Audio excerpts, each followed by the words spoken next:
Ini kalian perhatikan nih, Iya. waktunya terbatas. Siap, secukupnya. Lama sekali. Siap, secukupnya. Kira-kira langkah-langkah atau apa yang harus dipikirkan generasi milenial? Atau Ya, satu hal bahwa tantangan generasi milenial ke depan adalah bagaimana untuk bisa berwirausaha atau mandiri. Ya. Gitu. Nah, untuk itu tentu juga bukan perkara yang mudah untuk menumbuhkan keinginan untuk berwirausaha itu. Sudah tumbuh keinginan untuk memulainya juga bukan perkara mudah karena menentukan kan bidang apa harus dikerjakan. Nah, apalagi maaf kalau kondisinya idenya belum punya, ide bisnis mau bisnis apa belum punya, kemudian skillnya masih terbatas, pola pikirnya masih belum terbentuk, mentalnya masih belum kuat, modalnya juga mungkin terbatas. Satu lagi, siapa yang mau menjadi mentornya, menjadi coachnya, menjadi pelatihnya. Nah, dengan kondisi seperti itu, seseorang punya keinginan untuk berwirausaha, seorang anak muda milenial yang punya keinginan berwirausaha, tapi kondisinya seperti itu. Pertanyaannya harus berwirausaha. Ya kan begitu kan. Nah, oke, ada 3 besar, produksi, jasa, dan dagang. Ya. Nah, produksi ya bikin barang apa saja, dari yang sederhana sampai yang canggih. Petani peternak mungkin masukkan produksi. Ekonomi kreatif, bikin film, bikin musik, bikin karya seni, ya. Ngarang buku, oke, produksi juga. Oke. Jasa apa saja, kaitannya dengan pengetahuan dan keterampilan. Dagang apa saja. Mana relatif yang paling susah dijalankan pertama kali ya, oleh seorang anak muda milenial yang punya keinginan untuk berbisnis, terkhusus dengan kondisi kayak tadi ya. Siap. Baru punya keinginan, kemauan, tapi idenya belum ada, belum jelas, skillnya terbatas, pola pikirnya belum terbentuk, mentalnya belum kuat, modalnya terbatas, mentornya juga belum punya. Mana yang paling susah dijalankan pertama kali?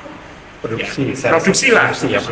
Produksi, karena jelas produksi itu memikirkan A sampai Z, gitu kan. Jelas, lebih kompleks.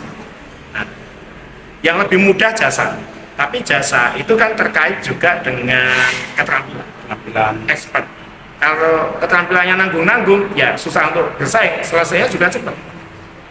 Sebenarnya lah relatif ya, yang paling mudah itu adalah dagang itu kali paling mudah. Maka benar 9 dari 10 pintu rezeki itu ada di perdagangan. Kan begitu. Nah, relatif paling mudah gitu kan. Nah, oke, kita breakdown lagi ya, kita split lagi, kita detailkan lagi. Dagang ada 2 pola. Dagang dengan pola konvensional, dengan pola jaringan atau network. Mana yang lebih mudah lagi sekarang? Apakah dengan pola konvensional, apakah dengan pola network? Oke, kita lihat dagang dengan pola konvensional. Orang mau dagang pertama kali harus cari barang dulu. Apa yang mau didagangkan kan gitu kan? Nah, mencari barang yang berkualitas, suppliernya baik, ya itu tidak mudah. Kan begitu. Nah, harus membuat sistem juga, sistem misal sistem pergudangan dan seterusnya. Modal mungkin relatif juga dibutuhkan juga cukup banyak, apalagi kalau ingin mengageni suatu produk sama menjadi agen di wilayah saya misalnya, itu lebih lagi. Yang berikutnya, nah ini siapa yang mau menjadi mentornya, yang mau menjadi coachnya, karena survei membuktikan bahwa banyak kegagalan bisnis, terutama di awal-awal seseorang itu berbisnis, termasuk milenial, itu karena tidak memiliki mentor atau coach. Jadi faktor mentor atau coach itu juga penting, bukan? Banyak disebabkan oleh karena itu. Nah, siapa yang mau menjadi mentor atau coachnya? Orang tuanya nggak punya pengalaman dagang. Ikut seminar, ya silakan, kalau ada seminar tiap hari materinya ganti-ganti sesuai keinginan. Ya sabar saja, bagus. Tapi konsultasi dengan pembicara seminarnya, pematerinya, bisa nggak leluasa? Uang pematerinya kejar tayang. Habis di sini pindah ke yang lain. Oke Pak, dilengkapi juga dengan baca buku. A leader is a reader. Seorang pemimpin biasanya seorang pembaca. Bagus. Tapi ketika ada bagian dari buku itu yang nggak dipahami, buku itu ditanya bisa ngomong nggak? Bisa jawab nggak? Nah, itulah gambaran-gambaran sedikit handicap atau bottleneck atau hambatan di dagang secara konvensional. Nah, sekarang kita lihat dagang secara jaringan, secara network, seperti hanya PT NASA. Tadi orang dagang mau cari barang. Ya. Teman-teman gabung di PT NASA cari barang nggak? Dah. Tidak, sudah disediakan. Ya. Banyak ratusan jenis dan analisanya selalu bertambah. Siap. Dan barang itu sudah diseleksi, sudah dikurasi, diperhitungkan kualitas, persaingan pasar dan seterusnya. Sudah ada disiapin barangnya, gitu kan? Sistem sudah disiapin, mentor, coach sudah. Nah, maka saya rasa saya mengenal dan terlibat dalam bisnis begini sudah dari tahun 90-nya. Tahun 90. Jadi sampai hari ini mungkin 30 tahun ya. Sudah cukup waktu untuk saya menyimpulkan. Siap. Ya. Untuk seseorang, termasuk anak muda milenial siapapun juga, Ya. yang punya keinginan untuk berbisnis karena memang itu tantangannya hari ini dan ke depan, ya kan?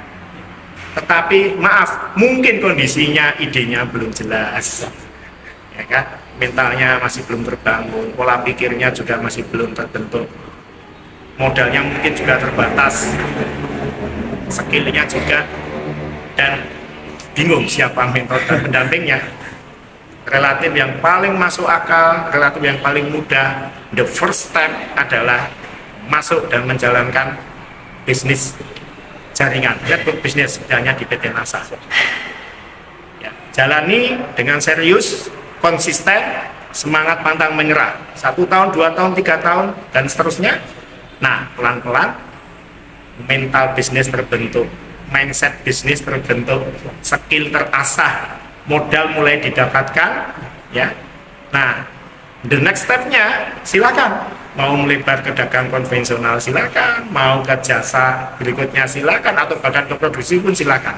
Tapi the first step, tahap pertama yang paling masuk akal adalah masuk bisnis jaringan.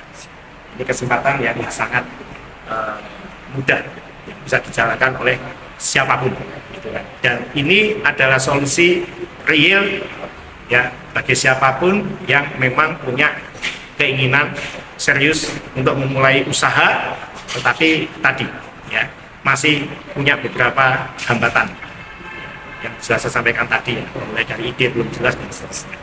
Nah, mungkin saya rasa itu kesempatan masih terbuka lebar, dan untuk Indonesia sebenarnya lah dalam hal network bisnis ini sudah ketinggalan jauh dengan banyak negara di luar sana yang sudah maju ya.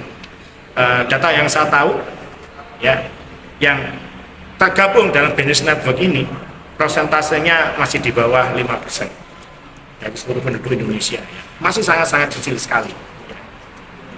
Oke, itu yang terpenting untuk anak muda milenial, maju terus, jangan pernah menyerah ya. Oke. Sekali lagi terima kasih Pak Insinyur Hana SPMP. Beliau adalah Direktur Utama PT Natural Nusantara. Kami secara pribadi bersama tim jaringan bahkan seluruh mitra sangat bersyukur bisa kenal beliau. Beliau adalah orang yang menggagas, memiliki ide-ide brilian yang luar biasa, yang menjadi inspirasi, motivator kami, guru besar kami. Semoga Anda menjadi orang yang beruntung yang kesekiannya. Ya, semangat pagi, never give up.